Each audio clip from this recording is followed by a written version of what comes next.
This is Advocate Aryan Jokyo, an advocate from Legal Shark Law Firm, Karachi. Today's topic of the video is how to register trademark in Pakistan.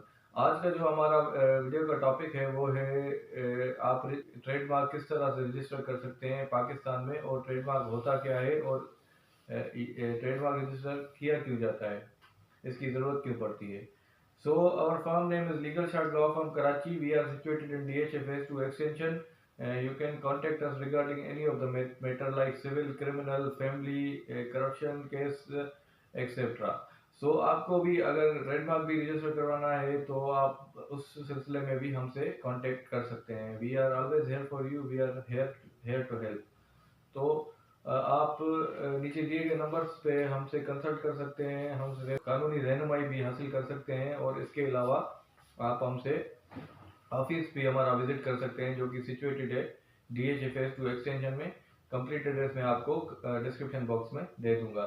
So video की तरफ चलते हैं कि trademark होता क्या है और किस तरह से ये रजिस्टर किया जाता है पाकिस्तान में. सो ट्रेडमार्क एक ऐसी चीज़ है जो कि आपके नाम पे रजिस्टर होती है. मतलब कि अगर कोई ब्रांड है जो आप निकाल रहे हैं और जो आप लॉन्च कर रहे हैं, ब्रांड कोई भी किसी भी चीज़ का, कोई मोबाइल का ब्रांड हो गया या कोई ऐसा कोई प्रोडक्ट है जो आप सेल करने जा रहे हैं और उस पर आप एक नाम रख रहे हैं, अपने ब्रांड का कोई नेम रख रहे हैं या फिर उसके अलावा और ऐसा कोई लोगो रख रहे हैं, ये वो आप जब रजिस्टर कराएंगे IPO से. IPO होता है इंटेलेक्चुअल प्रॉपर्टी ऑर्गेनाइजेशन इन पाकिस्तान. वहाँ से ये चीज़, ये ट्रेडमार्क रजिस्टर होता है. वो अब आ जाते हैं कि ये रजिस्टर कराने की ज़रूरत क्यों होती है. वो इसलिए होती है क्योंकि जब आप कोई भी ब्रांड लॉन्च करते हैं, ऐसा कोई नाम रखते हैं और फिर आप उसको रजिस्टर नहीं करवाते और आगे चल के आपकी एक ब्रांड वैल्यू हो जाती है, आपका एक नाम बन जाता है, फिर दूसरे लोग बिना आपके परमिशन के वो फिर आपका ब्रांड नेम यूज़ करते हैं. आपकी जो पॉपुलैरिटी है या आपके जो स्टैंडर्ड्स होते हैं उन पे पूरे भी नहीं उतरते, फिर आपकी वो ब्रांड की एक क्वालिटी या एक कह लें कि मार्केट कम होती है या इस तरह की कोई मसले मसाइल पेश आते हैं. तो इसलिए ट्रेडमार्क रजिस्टर करना लाजमी होता है जिससे कोई दूसरा बंदा आपका लोगो या आपके ब्रांड नेम को यूज़ ना कर सके. तो ये ट्रेडमार्क जो है वो रजिस्टर होता है, इंटेलेक्चुअल प्रॉपर्टी ऑर्गेनाइजेशन होती है पाकिस्तान में, वहाँ पे ये रजिस्टर होता है. उसका एक प्रोसीजर होता है, वो भी इस वीडियो में हम आगे डिस्कस करेंगे. तो अब आ जाते हैं कि इसको कानून कौन सा डील करता है. IPO को इसको डील करता है, ट्रेडमार्क रजिस्ट्रेशन को डील करता है इंटेलेक्चुअल प्रॉपर्टी ऑर्डिनेंस 2001 इसको डील करता है. उसके तहत ये ट्रेडमार्क आप रजिस्टर करवा सकते हैं इन IPO. सो ट्रेडमार्क रजिस्टर कराने के 4 स्टेप्स होते हैं.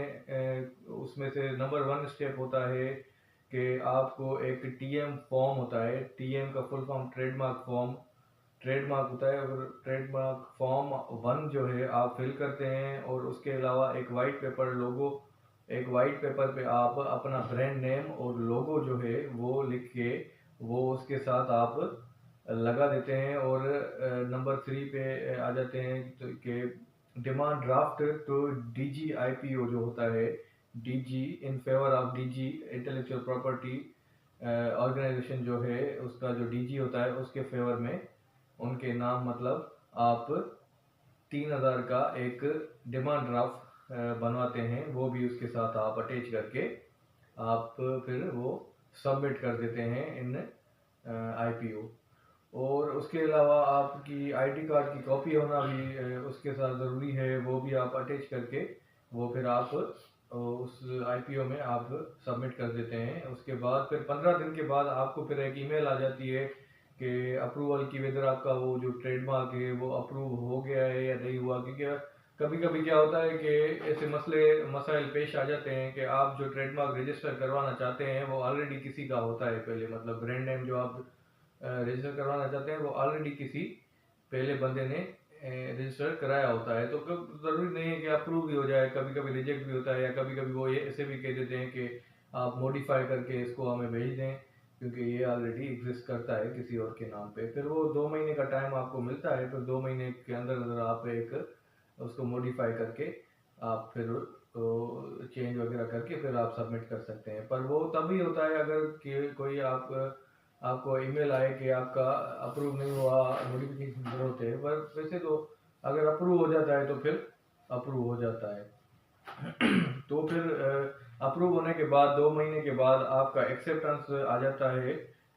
एक्सेप्टेंस के बाद ये आप जो है फिर ये एक्सेप्टेंस तक ये स्टेप 3 था। अभी आप फाइनल स्टेप पे आते हैं हम कि एक्सेप्टेंस के बाद फाइनल स्टेप ये होता है कि 9000 का एक डिमांड ड्राफ्ट फिर आप DG in favour of DG IPO को बनाते हैं। बनवा के फिर एक टीएम फॉर्म 11 होता है, उसके साथ फिर आप सबमिट कर देते हैं। उसके बाद आपका ये ट्रेडमार्क रजिस्टर हो जाता है कंप्लीटली। तो ये ट्रेडमार्क आपका रजिस्टर हो चुका है। अब इसकी ड्यूरेशन क्या होती है, कब तक ये रजिस्टर्ड होता है या कब तक ये फिर ख़त्म हो जाता है, उसकी ड्यूरेशन जो होती है वो 10 ईयर्स होती है। 10 ईयर्स के बाद फिर से आपको इसी प्रोसीजर के थ्रू फिर से ये सेम ट्रेडमार्क रजिस्टर कराना होता है।